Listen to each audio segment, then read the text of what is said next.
जितनी भी कथा सुनाई है ये मन मुताबिक कोई नहीं है। मेरे सामने नारद पुराण है, इसका दर्शन कर लीजिए। यह है नारद पुराण और इसमें हर महीने की पूर्णमासी का वर्णन किया गया है। हर महीने की पूर्णिमा, कौन सी पूर्णिमा की कितनी विशेषता अपने आप में है, ये वर्णन किया गया। सनातन और नारद जी के बीच का उपाख्यान है। अथ नारद वक्ष्यामि शृणु पूर्णावृतान्ते यान कृत्वा नरो नारी प्राप्नुयात् सुख संतति। कोई पूर्णिमा का व्रत करे और उसे सुख और संतान न मिले, ऐसा हो नहीं सकता। देव श्री सनातन कहते हैं, नारद पूर्णिमा तिथि के व्रतों को कहता हूँ, सुनिए। इनके व्रताचरण से मनुष्य सुख और संतति को प्राप्त होता है, इसमें कोई संशय वाली बात नहीं है। हे विप्रश्रेष्ठ, चैत मासी पूर्णिमा मनवादी कही गई है। इस तिथि पर चंद्र को प्रसन्न करने हेतु अन्न जल युक्त घट दान करें तो इसकी बहुत बड़ी महिमा है। वैशाख की जो पूर्णिमा है यह बहुत अपने आप में अद्भुत है। ये विप्रगणों को जो दान वगैरह दिया जाता है वह निश्चित रूप से अपने आप में अक्षय हो जाता है। धर्मराज को प्रसन्न करने के लिए लोगों को, माताओं को, पुरुषों को बैसाखी पूर्णिमा जरूर करनी चाहिए। वैशाख्यात पूर्णायाम दामम सर्वस्व सर्वदम। इसमें जो भी आप दान पुण्य करते हैं उसका अनंत गुना आपको ही प्राप्त होता है। और उसके तत्पश्चात इसमें गोदान की बड़ी महिमा का वर्णन किया। खुर एवं सींग चांदी में, सोने में मड़कर जड़ करके दिया जाता है। सप्तद्वीपवती धोखे से भी, यदि मैं फिर एक बार कहना चाहूँगा, बैसाख के महीने में पूर्णिमा को तो विशेष बताया ही गया है, नहीं तो संपूर्ण वैशाख में गौदान, गाय के दान करने का फल है। 7 द्वीपों का दान करने से जो फल प्राप्त होता है वही बात यहाँ पर वर्णित की गई है। उतने फल की प्राप्ति होती है, इतनी बड़ी महिमा है। इस महीने में तिलई शही समाक्षा वस्त्र हेमना दुजाता है। तिल के दान, स्वर्ण के दान की बड़ी महिमा है। अन्न के दान की बड़ी महिमा है। तिलई शही समाक्षा वस्त्र हेमना दुजाए थे। उसके तत्पश्चात कुंभ जल यानी घड़, पानी से भर करके घड़ा, उसको देने का बहुत बड़ा महात्म है। इस तिथि पर स्वच्छ जलपूर्ण घट स्वर्ण युक्त उत्तम ब्राह्मण को प्रदान करें, ऐसा व्यक्ति कदापि शोकान्वित नहीं हो सकता। नारी के लिए ज्येष्ठ की पूर्णिमा को वट सावित्री व्रत होता है, यह बड़ी अद्भुत है। यह उपवासी रहे तथा अमृतों में जल से वटवृक्ष का सिंचन करे, तदनंतर सूत लपेट कर 108 बार प्रदक्षिणा करे। महापतिव्रता सावित्री से यह प्रार्थना करे, जगत पूज्या जगन्माता सावित्री पद देवतई वटवृक्ष निवासीनः, यही माता कृपा से मुझे पति का वियोग न हो। बट सावित्री का पूजन किया जाता है। इस जेठ की पूर्णिमा को सूत लपेटा जाता है, प्रार्थना की जाती है, हे जगत पूज्या जगन्माता सावित्री पति देवतई, जैसे यमराज के मुंह से तुम अपने पति को लेकर के आ गई, उसी प्रकार से तू हमेशा हमें सुहागिल बना करके रखना। बट सावित्री को ऐसी प्रार्थना की जाती है। थोड़ी मैं मिनटें आपकी जरूर ले रहा हूँ, लेकिन ये बातें बहुत काम की हैं। आरती करा दूँ कि 5 मिनट और ले लूँ? अच्छा, माइक खोलिए, बोलिए बांके बिहारी लाल की। तो इसमें कहा जाता है कि वट वृक्ष निवासिनी है माता, आपकी कृपा से मुझे पति का कभी वियोग न हो। यह प्रार्थना करके वह स्त्री अन्य अथवा सधवा और नारियों को भोजन करा करके स्वयं भोजन करे, वह सौभाग्यशालिनी होगी। बट सावित्री को जब पूजा की जाती है तो ऐसे ब्राह्मण को जो पत्नी सहित पधारे, जोड़े के सहित उसको भोजन कराया जाता है। आषाढ़स्य तो पूर्णायाम गोपद्व्रत मुच्यते चतुर्भुजम महाकाया जामू नंदन सप्रभम। श्लोक बोल करके व्याख्यान कर रहा हूँ। आषाढ़ की पूर्णिमा को गोपद्म व्रत होता है। स्नान के उपरांत पुरुषुक्त का पाठ करते हुए भगवान को स्नान कराया जाता है। जामुनद स्वर्ण के समान प्रभा वाले स्तुति में वर्णन, भगवान के नामों का वर्णन किया गया है। यह व्रत इस विधि से करने वाला व्यक्ति कमलापति, स्त्री पुरुष कोई भी हो, कमलापति की कृपा से वो संसार की सभी वस्तुओं को और मरने के बाद भगवान के धाम को प्राप्त करता है, चाहे स्त्री हो चाहे पुरुष। कोकिला व्रत पश्चात प्रोक्तम दत्त सुक्षते। इसी तिथि पर कोकिला व्रत चारण किया जाता है। इस तिथि से लगातार श्रावणी पूर्णिमा पर्यंत नित्य जलाशय आदि में स्नान उपरांत गौरी रूपा कोकिला पूजन होता है। उन कोकिला रूपी पार्वती का चिंतन करते हैं। स्वर्ण पंख वाली रत्नेत्रा प्रवाल मुखी कस्तूरी वर्णी तथा नंदन मनोत्पन्ना वे आम्र तथा चंपक वृक्ष पर स्थित होती हुई वे मधुर अव्यक्त शब्दों में वो गायन, इसमें माँ पार्वती जगदम्बा की पूजा का वर्णन किया गया है। मैया का ही नाम यहाँ पर कोकिला है। तत्पश्चात इस प्रकार कोकिला रूपा पार्वती का चिंतन करके और उसके तत्पश्चात वस्त्र पट पर रंगों से चित्रित करते हुए, ये मैं एक एक वीडियो हर पूर्णिमा की डालूंगा। अभी तो बस अब टाइम हो गया है, एक एक पूर्णिमा की एक एक वीडियो पूरी डाली जाएगी 20-20 मिनट की, कि चैत्र की पूर्णिमा की क्या महिमा है, उसके पूजन की विधि क्या है, और उसके बाद में बैशाखी पूर्णिमा की क्या महिमा, एक एक वीडियो बहुत जल्दी आपके पास में आ जाएगी। जो नारी है अति उत्तम कोकिला व्रत करती है उसे 7 जन्मों तक सौभाग्य का लाभ होता है। श्रावणी पूर्णिमा तिथि पर वेदोपकारण व्रत करते हैं। श्रावणी पूर्णिमा जिसको आप रक्षाबंधन कहते हैं, इसमें गौरी शंकर की पूजा का बड़ा महत्व है। यजुर्वेद के मंत्रों में वर्णित किया गया, जो अपने भाई को आप रक्षा सूत्र बांधती हैं, राखी बांधती हैं, जो भी बहन श्रावणी पूर्णिमा को अपने पियर में होती है, उसके पियर में होने से उसके भाई और भतीजों की आयु बढ़ती है, उम्र बढ़ती है। इसलिए मैंने पूर्व में भी बोला है कि कोई भी बूढ़ी माँ अपनी बहू को रोके नहीं, सावन की पूर्णिमा को उसे उसके पियर जाने दे। इसलिए जाने दे क्योंकि उसके पहुँचने से उसके भतीजों की और उसके भाइयों की उम्र बढ़ती है, आयुष बढ़ता है। श्रावणी पूर्णिमा की इतनी बड़ी महिमा है। यजुर्वेद के मंत्रों से जिस समय एक बहन भाई के हाथ पर कलाई बांधती है, उस समय देवता किसी न किसी रूप से प्रकट होकर वेद के मंत्र बोल रहे होते हैं। ऋषि तथा पितृगणों को तृप्त किया जाता है, वो बड़े प्रसन्न होते हैं। इसमें रक्षाबंधन के इस दिन ऋचा तथा साम मंत्र द्वारा सविधि, इसमें देवी देवताओं का पूजन किया जाता है। सविधि रक्षा के विधान की बात कही। रक्षा विधानम च तथा कर्तव्यम विधि पूर्वकम, उसका मुहूर्त होता है श्रवण नक्षत्र में, हमेशा रक्षा सूत्र बांधा जाता है। इसलिए हर बार कोई भी त्यौहार पड़ता है, जब उसमें असमंजस होता है कि दिवाली कब की है, जन्माष्टमी कब की है, रक्षाबंधन कब का है, तो उसके लिए हमारी वीडियो जरूर जाती है। ग्रंथ में लिखा हुआ है रक्षा विधानम च तथा, यदि एक विधान के अनुरूप यदि कोई बहन इस पूर्णिमा को अपने भाई की कलाई के ऊपर रक्षा सूत्र बांधती है तो राजा बलि की तरह उसके भाई का जीवन हो जाता है। बलि की क्या विशेषता है? बलि के दरवाजे पर रक्षा स्वयं भगवान नारायण करते हैं, तो उसके भाई की रक्षा में भी भगवान नारायण खड़े रहते हैं। ऐसा इस ग्रंथ में वर्णन किया गया है। ऐसा इस नारद पुराण की इन श्लोक संख्याओं में इस बात की बात कही गई है। अब आगे की भी और बात कही जा रही है, आगे की पूर्णिमाएँ उसकी भी बात कही गई। तदंतर सब विधि रक्षा विधान की बात कही गई। कांसे के पात्र को जल से स्वच्छ करके उसमें श्वेत सरसों, अक्षत, लाल फूल एवं कुसुम रंग में रंगा हुआ धागा रखें।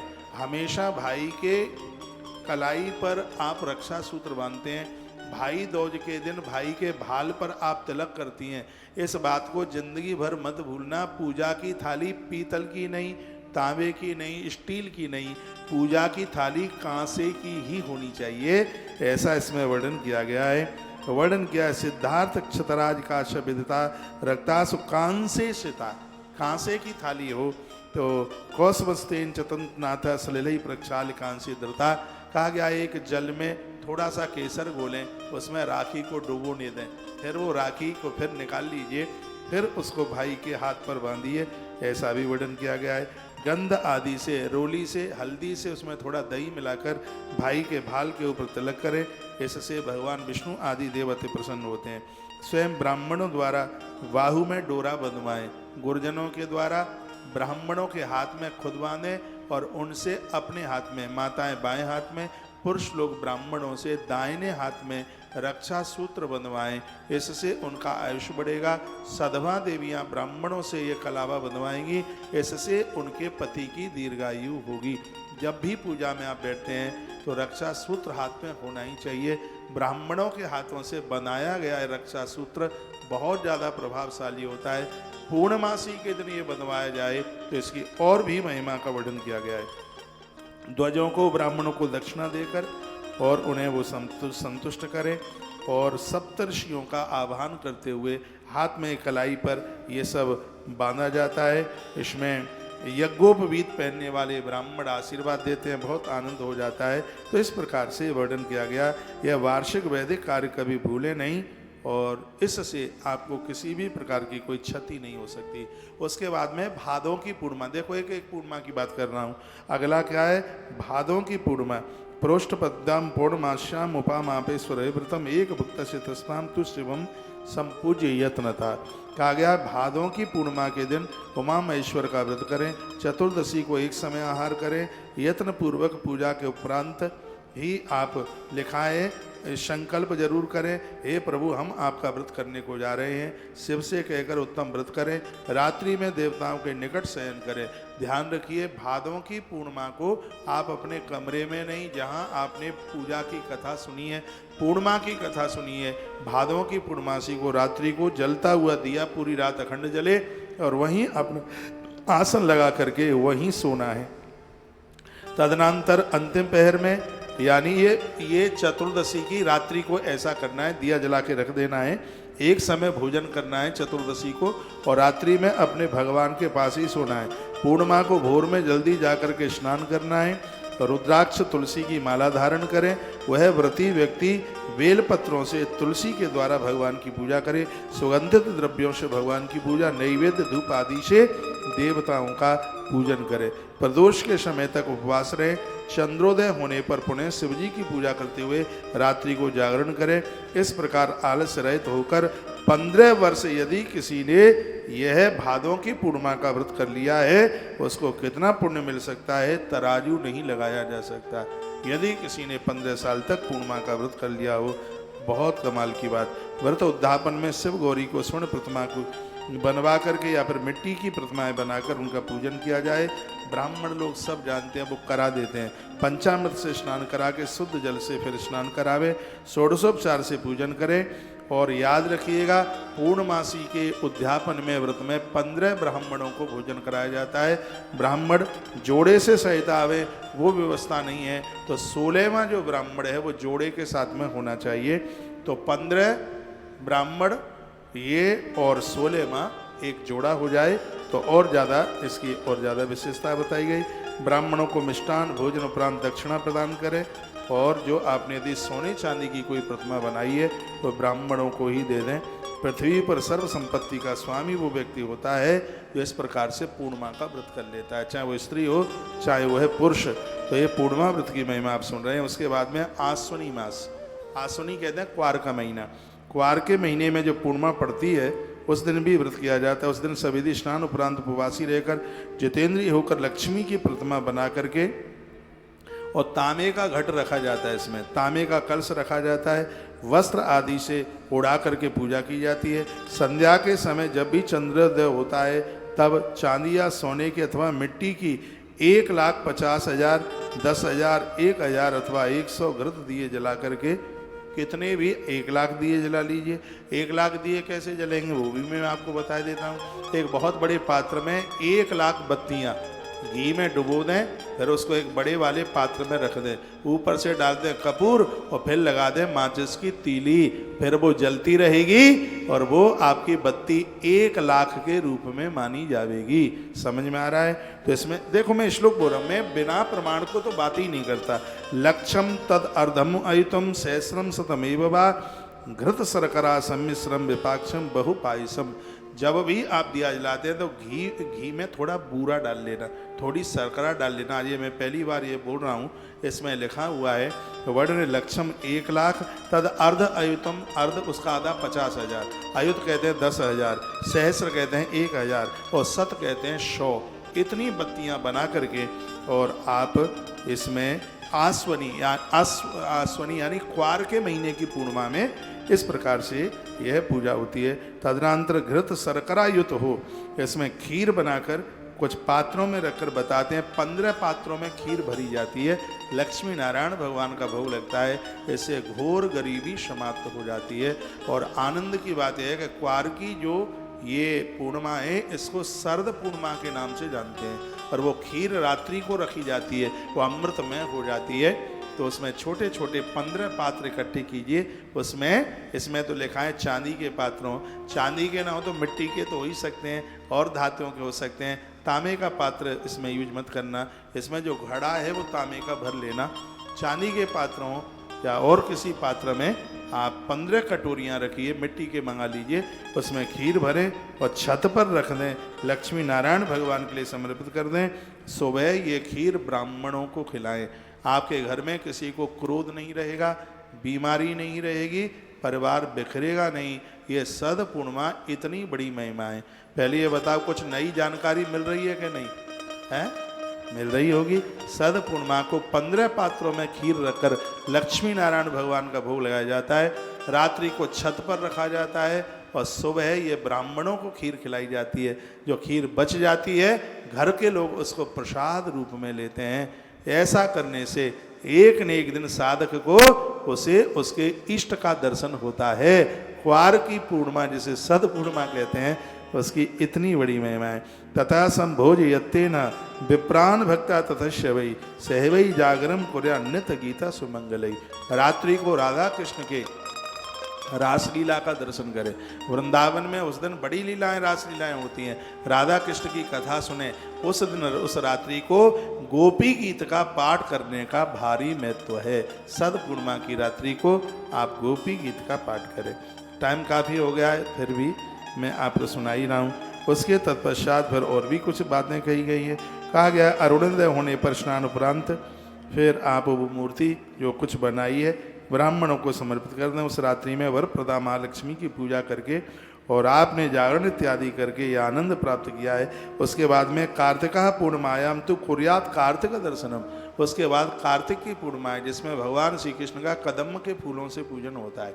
एक दिन पहले भगवान कृष्ण के ऊपर बेल पत्नियां चढ़ाई जाती हैं।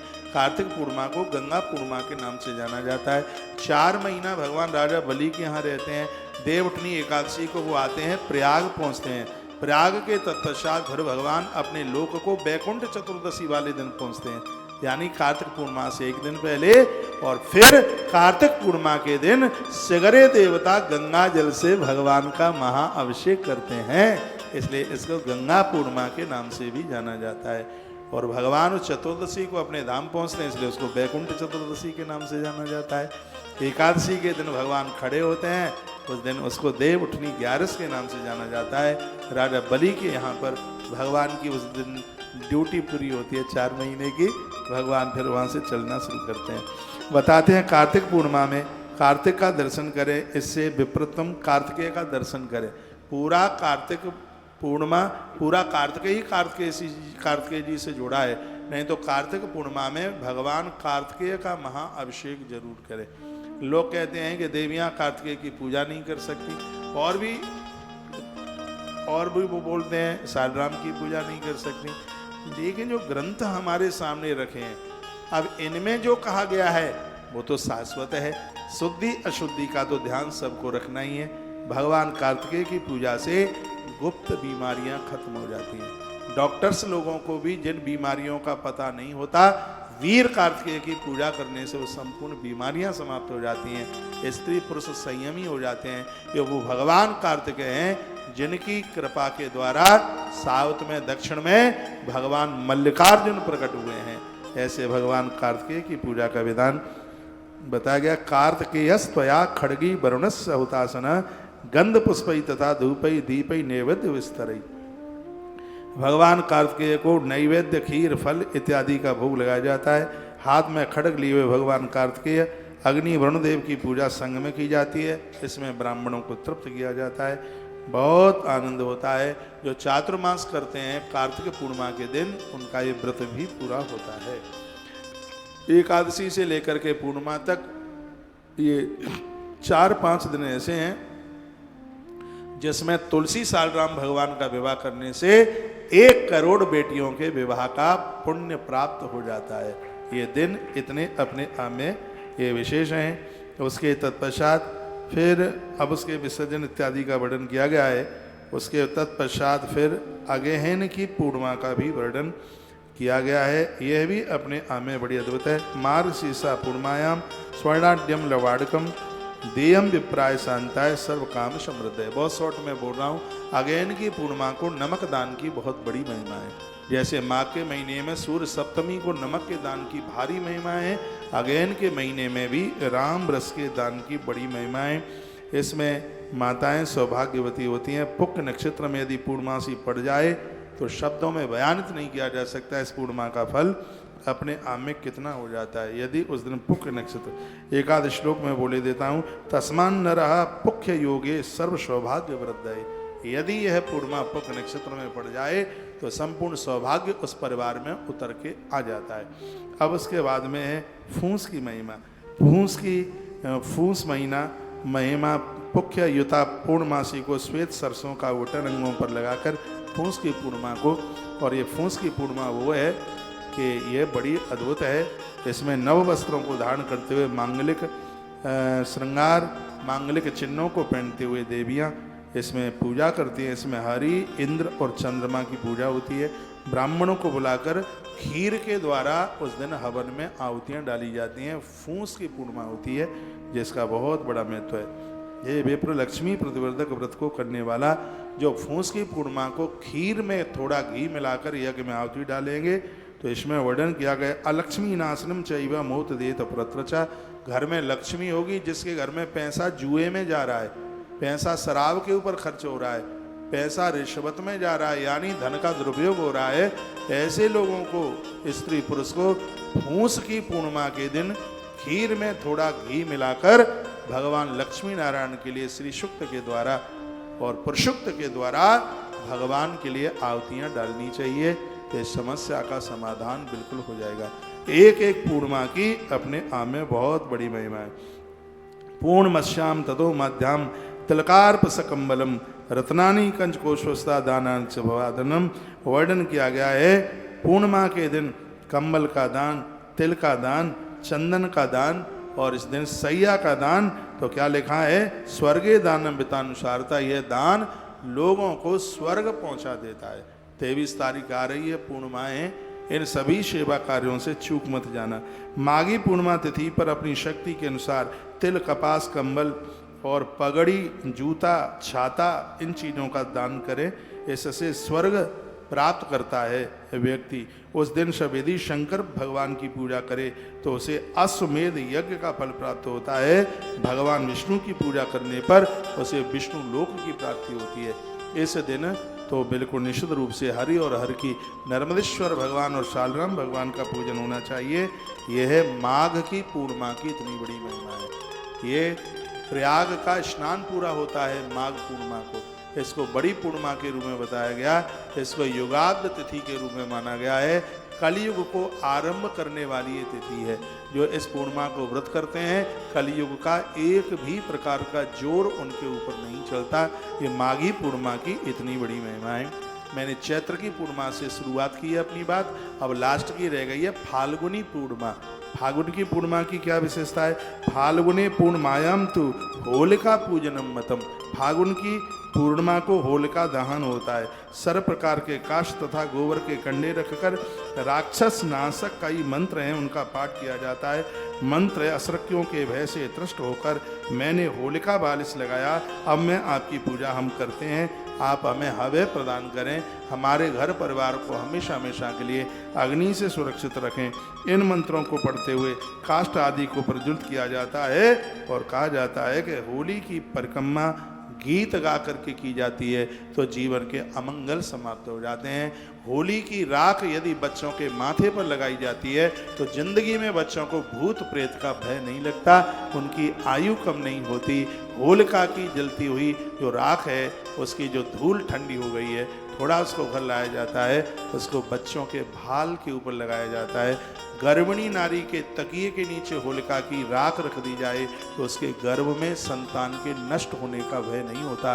ये होलिका पूर्णिमा की इतनी बड़ी महिमा बताई जा रही है। होलिका राक्षसी चेयम प्रहलाद भय दायिनी। श्लोक बोल के बात कर रहा हूँ, बात समझ में आ रही होगी। लिखा हुआ है होलिका राक्षसी चेयम प्रहलाद भय दायिनी। जिस प्रकार से श्री प्रहलाद जी निर्भय हो गए, भयभीत नहीं रहे, उसी प्रकार से जिन परिवारों के द्वारा होलिका दहन होता है उनके परिवार की उम्र कभी कम नहीं होती। आज का आदमी इतना नास्तिक हो रहा है, मुझे सुनने वाले बहुत लोग ऐसे होंगे जिनके यहाँ से होलिका दहन में न लकड़ी जाती, न कंडे जाते, न उपले जाते और न पूजा का सामान जाता। पूरा देश मुझे सुन पा रहा है और ये कथा सनातन नाम के एक महात्मा है, वो देवर्षि नारद जी को ये कथा सुना रहे हैं पूर्णिमा की। वो कहते हैं होलिका दहन से पूर्व जिन परिवारों के द्वारा होली पूजन होता है पूर्णिमा के दिन, उस परिवार की आयु कभी कम नहीं हो सकती। जैसे प्रहलाद की रक्षा नारायण ने की है, होलिका पूजन करने वालों के परिवार की सुरक्षा भगवान गोविंद करते हैं। ये वर्णन है संचयम सर्व काष्ठानुपलाभ्यम चकारेत तथा अग्नि विधवृत्ताम रक्षो। इसमें तो लिखा है छोटे छोटे बच्चों को घर लेके जाएं। जिन बच्चों की पहली जिन बच्चों की पहली होली पड़ रही है उनको गोद में लगाकर होलिका में लगती हुई आग का दर्शन उन बच्चों से कराया जाता है। बच्चों से फेरी लगवाई जाती है जिससे उन बालकों की आयु बढ़ती है। कुछ ऐसी बीमारियां हैं जो होलिका दहन की आग का दर्शन करने से वो बीमारियां नहीं फैलती। ऐसी इन अद्भुत कथाओं का वर्णन किया गया है। होलिका राक्षसी चियम प्रहलाद भयदायिनी ततस्ताम प्रदंतेवा काष्ठा गुरुतोत मंगलम। होलिका राक्षसी प्रहलाद को भय देने वाली थी, तभी लोग गीतावाद के साथ काष्ठ से उसका दहन करते हैं। हे विप्रवर, कतिपय लोग इसे संवत्सर दहा कहते हैं कि इस होली के समय पर जो अग्नि जलाई जाती है इसका एक प्रमुख कारण यह भी है कि यहाँ से फिर नया वर्ष आरंभ हो जाता है। ऐसा विचार किया जाता है कि इस वर्ष में मुझसे जो भी कोई पाप हुआ है हम अपनी पापों को इसमें भस्मीभूत करते हैं। इसमें ऐसा भाव रखा जाता है। किसी ने इसे कामदाह कहा गया है। भगवान शंकर ने इसी तिथि में कामदेव को जला करके राख कर दिया। जो होलिका दहन करते हैं उनके विकार समाप्त हो जाते हैं, उनका काम समाप्त हो जाता है।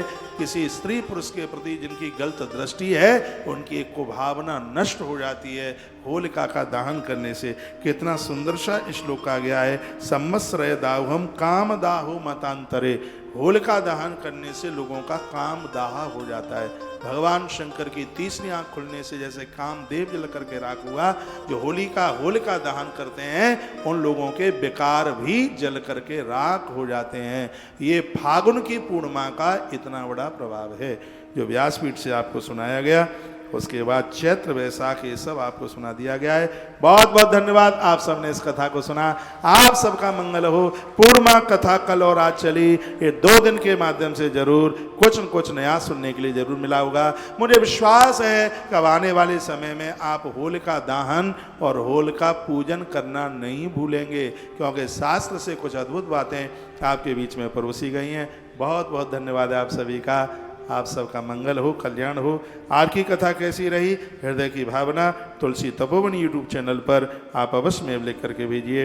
बहन कमला यदुवंशी लिखा है, पूर्णिमा व्रत की बहुत सुंदर जानकारी, नित्य नई जानकारी मिल रही है, बहुत आनंद हो रहा है। हम आपको कन्फ्यूज नहीं करेंगे, ग्रंथों में जो लिखा है वही बात आपके बीच में रखी जाएगी। तो ये नारद और सनातन महात्मा का जो संवाद था 2 दिन मैंने आपके बीच में परोसा है। बिना प्रमाण के व्यासपीठ से कोई बात नहीं होगी। ग्रंथ का दर्शन कर लें। पूर्णिमा की कथा हमने आपको नारद पुराण से सुनाई है। वृहद नारदीय पुराण बड़ा अद्भुत ग्रंथ है, 18 पुराणों में इसका नाम आता है। इसी के माध्यम से आपको 12 पूर्णिमा की कथा उसका मातम सुनाया गया।